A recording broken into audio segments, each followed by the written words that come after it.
man, I think this is sleeper. Yeah, no, it is. So Actually, though, like, it's like, man, so much that you're saying, like, really makes sense. Hey guys, it's Caban here with True Champion Gaming. I'm here today with Nick, who is one of our finalists from the Haven, Florida regionals. It hasn't concluded yet at the time of recording, just due to the tournament was, I believe, like 14 or 15 hours by the time it reached the finals. So Haven and Jimmy Lee, one of the other locals, just decided to kind of duke it out later to see who gets that champion spot. But basically, Water Lorraine made finals, so that's already news worth talking about. And really excited to have you on the channel. And we're just going to do more of an appreciate it. interview style deck profile discussion thing today, just to kind of pick the brains of the man that took Water Lorraine to finals. So probably the best first question to ask you is, why did you pick Water Lorraine? Um, well, so I kind of got started in Magic, so I'm definitely more naturally like a control player. So it kind of spoke to me in that regard. I actually started the game on Water Xander, but the Mm, combo matchup is terrible. So sure. I was like, all right, I want to make this work. And I think the two biggest things are like consistency. So anytime you're playing in like a big tournament, 5+ rounds, you need a deck that's going to be consistent. Like my playtest partner, DJs on Discord, which this deck would not be possible without because I ran a lot of really stupid bad versions into him first. Yeah. Plays Erupting, and when that deck works, it feels like really oppressive. Like he's killed me on Spirit multiple times where I just couldn't interact. Um, but when it doesn't, it doesn't, and it feels really bad. And I know that that would like tilt me to the moon, so I can't play decks like that. So the consistency was a big factor, and I haven't really like. It's very rare for the deck to draw dead hands, which is Mm, really nice. Um, it's got a really nice Rye matchup, which is controversial, but in my opinion. Um, and then I think the other thing is just playing like rogue decks gives you a really big advantage in tournaments. Like, granted, I kind of got known as the Water Lorraine player on like round two, but if it was an even bigger tournament, no one knew who I was, then as soon as you set down a Water Spirit, someone goes, "Oh, I'm playing against Water Xander," and maybe they even play their opening turn different, and it just gives you a really big advantage when you sit down in front of a list. In my opinion, like you sit down with a list in front of someone and they have no idea what your 60 cards looks like. yeah. Like that, you could be on Spieler Ruler, you could be on Crux Knight, you could be on like whatever. They'll have no idea. So I think that that's probably the biggest factors that came into this decision. Plus, I like making my own decks rather than Sure. just like grabbing stuff off the internet.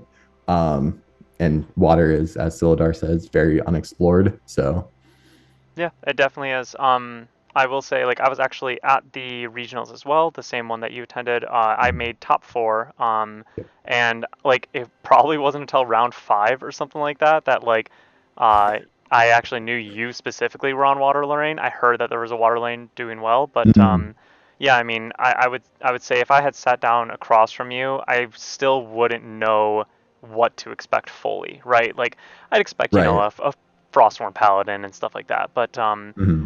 like kind of getting into some of your tech choices here, like so we'll have the list hopefully somewhere around the display here, and then we'll also have a Sylvian link below. But yeah, I mean I see cards like Aqueous Enchanting in your list, right? Which like I will honestly say, if I had sat down from you in a Swiss or a top cut round, I'm not sure I would have really played around that card, right? Like Mm-hmm. so I'm sure that you can kind of pull off some of that kind of stuff while water is still unexplored because people aren't really necessarily testing against it, especially a list like this. So that Yeah. does lead me to like, what do you feel like are some of the key points of your deck, or maybe techs that you play that others haven't really considered, or just don't know the power of, maybe that like you felt Mm-hmm. through and explored through testing. So I think the biggest thing with like water as an element, even before you get into the deck itself, is that I think it can branch kind of two different directions. Like go more of like a almost like a tempo package, where you're winning off like level two or early level three with water. That's going to feel pretty oppressive early on, which like it would eventually get outscaled by advanced element and stuff. But the goal is to make them not get there. Kind of Sure. like you're listed, like rushing down allies, just beating Mm-hmm. people down. Like it has a really big opportunity to do that. or the other direction you can go, I think, is more control. So that's obviously what I tended towards, just because consistency, card draw, etc. What was the follow up there? Just like, Oh were yeah. there any cards that through testing maybe you felt like really started to shine the more and more you played it, or like, something that Mhm. maybe you added in a little bit more last minute? It wasn't in, your first, third, 10th build, but then like once you did add it in, you were just like, wow, this, like, I can't believe this works this well. So funny enough, I originally didn't know Nia could name champions. So Yeah, yeah, that was a big one, which seems obvious looking back at it. But sure. like, so you mentioned Aqueous Enchanting. I actually won a game off of Aqueous, and I think it probably picked me up a game too where I saved a Paladin and it Hmm. stayed in play, um, and it just was really rough for them to deal with. I think the most degenerate plays in the deck come from combos of like Chilling Touch and Nia, because Mm, depending up like one, no one plays around it. yeah, But in my opinion, the deck is better on the draw. So if you're on the play, that's when Nia's a little bit better because you're in theory a turn up on them in terms of like, going to level two, etc. mm, You hit lots of Lorraine mirrors, at least I did. Um, so you can't really name Lorraine because it's going to hit yourself. But sure. yeah, so if you're on the play though, and people aren't playing around, either Chilling Touch or Nia, they've got one or two cards in memory, maybe, one float, no float. You can basically just time walk someone and get a free turn, Yeah, um, because they can't level up. Especially, it gets really bad if they've already popped GCR. Like if you pop GCR, which pretty much everyone runs, and then all of a sudden you can't level up because you don't have the float or the memory, it's really bad. sure. Do you feel So like the stealth being class bonus and not having access to that with Nia like was too big of a drawback, or it still like basically gave you the function that you wanted? so funny enough, I'm not a huge fan of Sword of Seeking. I almost think that Mm, that card shouldn't have been printed as good as it was because sure. it kind of invalidates an entire keyword. Um, and the only decks that are really going to be able to quite easily deal with Nia is going to be Lorraine anyway. Like, Hmm. Rye's not going to deal with her. Erupting's not really going to deal with her. Tamer's not a thing. There's really not a lot of decks that are going to hit her. So it wasn't a huge thing. Like, obviously, it'd be better if she had stealth. No one can argue that. But even then, if you're playing control and you're taking pressure off of your champion's Right. HP pool to kill an ally, you're just pushing the game later, which is exactly kind of what you're going for anyway. Sure. Totally makes sense. So I see that you're running the console package in here as well. Mhm. So it is just kind of more of that like control the game, like do small exchanges, survive, and then just drop console turn after turn is kind of the theory there. Yeah, and it's pretty easy to do into most of the meta.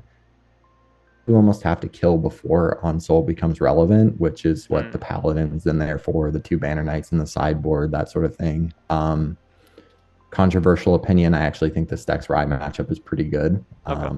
Fire Arcane Rye, let me put it that Sure. way. Sure. Um, he can high roll and turn 3U. I don't think there's really a lot of decks that can interact with that. But Paladin is really, really good. So, but yeah, and then later game, you're dropping in souls. The thing that's tough is Wind has the ability to drop in soul and hold two cards and still be able to defend themselves, whereas you Yeah. don't.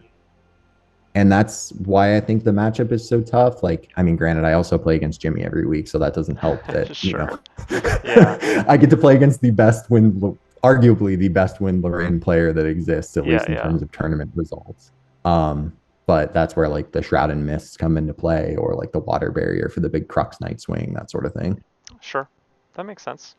Yeah, I guess let's go ahead and just talk about your meta matchups then. So thinking about, Fire Arcane Rye, Erupting is like it should be a meta deck, but it's just not for some reason. So I guess like Fire Arcane Rye, Fire Lorraine, Wind Lorraine are the ones that we're seeing top events currently right now for the regionals. Mhm. So yeah, like if you want to just do a description on each one of those, even though you've touched on them a little bit. Yeah, I'm pretty surprised Erupting's not the premier aggro deck. Yeah. Like I said, my playtest partner plays it, and when it works, it just feels disgusting. Like Yeah. it feels actually unfair, which is the reason I put Nullifying Lantern in the main board is because I thought there was going to be more erupting, and it just does happen to be good against Fire Lorraine. Yeah. I didn't think I was going to see as much Fire Lorraine as I saw, but it makes sense because the deck is super consistent. So, and it deals with allies well.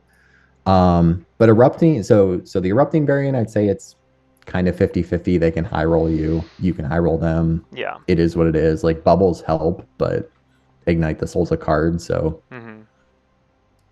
usually what'll end up happening is either me or Nullifying Lantern will buy me a turn and I'll kill them. It's like usually one turn off. Sure. I'd say that's probably the worst matchup. Fire Arcane Rye, I don't know. I haven't had too many difficulties. Like, yeah, they can high roll you, kill you on turn 3, turn 4, but like if you're holding 4 cards, they have to play around Water Barrier, which makes it a little bit slower. Like, sure. Usually against that deck, all you need is like one turn to not die. Choking Fumes is in the board for that. I never got to use it, actually. I played 2 Rise early on, and I think it was my first 2 rounds. One round I just high rolled him and dropped double Paladin, and he died like stupidly fast. Like it wasn't even a game. Yeah. I'd call the overall matchup maybe like 60-40 in Water's favor, but that's a controversial opinion. Yeah, I was gonna say that's definitely interesting. Not the answer that I was expecting, but yeah, I mean, and I think Arcane Fire Eye is just like the strength of that deck is that it will just high roll. Like it's not necessarily that's like the matchup like against your deck specifically, right? So, it is interesting though that you feel like you have a as strong of matchup as like something like Fire Lorraine against them or something, and it's just because I guess what makes you feel like you have that strength? So I mean, Frostborn Paladin is, in my opinion, the best ally in the game. Sure. I board into having 4 Banner Knights. Like the Banner Knights are there only for Rye. I don't bring them in for anything else. 4 Water Barriers is really nice. I just don't really have a dead card in that matchup, which feels really good. Like post board, obviously Shroud and Mist isn't relevant. But even Freezing Hail is just like a little bit of extra burn to get there if you need it. And then obviously if they just don't have it and you're able to ensoul, that's always really nice. And then you just pretty much kill them for free. Yeah, no, I mean that's pretty interesting. I could understand that a little bit for sure. And then the Lorraine variants, how do you feel about those? So the only game I dropped was Fire Lorraine. Which is funny because I feel like this is like by and large this deck's best matchup by like a large margin. Yeah. I'd call it like 70-30 in this deck's favor. A lot of it comes down to how many Freezing Hails you draw, because I don't know if anyone's really played against that card, but it's really disgusting if you get multiples. Like if they swing on you on turn 2 and kill your ally to draw a card, they don't get to play the game for the next 2 turns if you have 2 of them in your hand. Right. So, I mean, maybe if they're running the Ensoul variants, like the one that you won that tournament with, like that's a little bit different. But if they're running like those heavy attack variants, which is I think what I played against in top 4, relying on rending flames and devastating blows and all that kind of stuff. Yeah. Yeah, exactly. And like, okay, they can't turn themselves sideways. So, and then I put a Paladin on the field once Freezing Hails are done. So it's like, all right, have fun dealing with my 4 life interceptor. Revitalizing Cleanse is really nice in that matchup, just to give away some of the early chip damage, because they don't really have like an OTK unless they're running Ensoul. And then Water Barriers there too. It kind of depends on how many Varuks they're playing. So, and then Wind Lorraine, I feel like there's 2 kind of distinct variants. There's like the more ally heavy, which I've liked the matchup a lot more with this deck. I haven't feel really threatened when I've played it, and I don't know. I feel like the deck can dead draw a lot.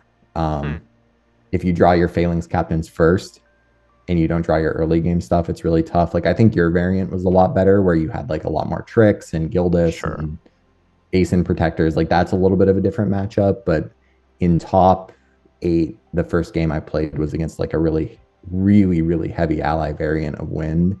And yeah, I played against him. He had a similar list. His was a little bit more Right. like normal tribal kind of thing, but Hmm. yeah, he did still run a little bit heavier on the allies. And it is funny because I saw you guys playing, and I was like, oh man, Hmm. like I wonder who's gonna win that, and if he wins, and then I have to play him, I'm a little Right. scared because he just basically beat my deck already. So yeah, that was really interesting to see. Did you get that 2-0 or was that 2-1? How close did that game feel? I kind of blew him out, to be Yeah, honest. interesting. Yeah, so that was the game where I saved a Frosthorn Paladin though. Okay. Um, so that's pretty tough. Like I acquiesced to save it, and then he dropped a hasty and attempted to kill it, and then I freezing hailed the hasty Mm. before he could kill the paladin. So like I untapped with it, and it's or not hasty, sorry. He dropped something to I'd maybe honorable Swift vanguard. recruit or something like that. Yeah, Yeah, yeah. exactly. Yeah, and then I pinged it, and that makes it really tough. Sure. And so I tried anywhere between 0 to 4 title sweeps. Um, I can't make that card work. I think it's complete trash. Hmm. I think it has a place in the tempo variant because, in theory, like in the tempo variant, you really only play like one card a turn because you want to have Sure. balance and all your cards cost 3. It's just very difficult to get that card to work. Like even in like the Fire Xander matchup where their allies are like the smallest and the most relevant, it's still not that great. Like I'd rather just no effort, turn sideways level 2 draw card. Yeah, sure. I can definitely get that. I would think that, yeah, if you wanted to fit title sweep in here, you'd probably have to run like sort of adversity or something like that to try to get a little bit more extra Mhm. damage. But the problem is that it does seem in your build you'll probably have an ally on board. So Right. I could see why title sweep doesn't work for sure. It's But so expensive. yeah, yeah, it does. It's interesting because each color has a sweep and they all have their like little benefits, right? Like Mhm. Flame Sweep gets even bigger, Hurricane gets cheaper, and then Title's the Mhm. most expensive and has floating memory, which is like nice, but you're not really getting Right. that immediate value from it. So I could kind of see how it's just a little bit too slow. That makes sense. Yeah, and like I'm better off drawing one card and having a full grip with like maybe a revitalizing in hand than I'm going Sure, to be dropping my entire hand to kill 2 allies usually. Like sure. I feel like if their board presence is already so established that a title sweep is going to win you the game, like you probably lost anyway. Yeah, I don't I know. can understand that. That makes a lot of Um, sense. I guess our final question would be, like if you, I don't, are you planning on going to any other regionals or any big events before Ascent? so we've got store champs. I don't know how big that's going to be. Sure, sure. I would like to. I've got shoulder surgery coming up, actually, Mm-hmm. funny enough, tomorrow morning. So I'm going to be literally like one armed, I can't move it for probably about 2 months. Sure, yeah. So I'm trying to get to Ascent, but I need to get a Path of Steel ticket. So it's pretty tough. Gotcha. Okay. Yeah. Well, all I was going to say is that, if you did have, regionals next week or regionals in 2 weeks, because I know a lot of Mhm. our viewers do have stuff like that coming up, would you feel like you still want to bring Water Lorraine? And if you were to bring this list, are there any little changes that you'd make for the next event? Man, I ran this deck through the gauntlet. Like Yeah, we played every matchup so many times. Yeah, I honestly don't think I would change anything. I mean, there's meta variants, obviously. Like sure. it seems like in our meta in Florida, like when you had played like Shroud and Mist probably would have been a little bit better than Water Barrier. And then Mm, in New Zealand, where there was more Rye, Water Barrier is going to be better. sure. But I mean, that's what sideboards are for, I guess. Yeah, no, I mean, sometimes it just works. I am only changing one card currently from the list that I ran in Florida for Oh, the really? events that I'm going to be bringing in, and it's a sideboard card too. Um, and yeah, like I get it. Like there are some cards that I pretty much didn't play in this regionals, but like in previous Mhm. testing and in other instances, like those cards were MVP, and they just didn't really seem to come up in the regionals. But there's no way I'd take them out of the list, even though they didn't shine Right. specifically for this event. So. No, I mean that's really cool. It's always nice to hear when you just put the time and effort into a deck that isn't meta, and then you can achieve such a good result with it. And it really just shows like sometimes just like picking a deck and really sticking with it, even if it's like not Mhm. arguably the best deck in the format, can get you some Mhm. really high results. So it's really really awesome to see this, and we Thank highly you. appreciate you sharing all the insider information on how to win with water. And good luck in the finals for sure. Hopefully that goes Appreciate pretty it. well. And even if it doesn't, man, just reaching the finals in one of the first USA regionals, or sorry, the first USA regionals, one of the Mm, first overall regionals for Grand Archive, when Water has historically had a really rough showing in any sort of mm. event, and just the competitive scene in general was a really huge accomplishment. So huge Thank you. congrats to you. Appreciate it. And yeah, thank you guys for tuning in, and hopefully we'll have Nick on here with more top cut interviews in the future. Hey, yeah, there we go. All Have a right. good day, Thanks, guys. everyone.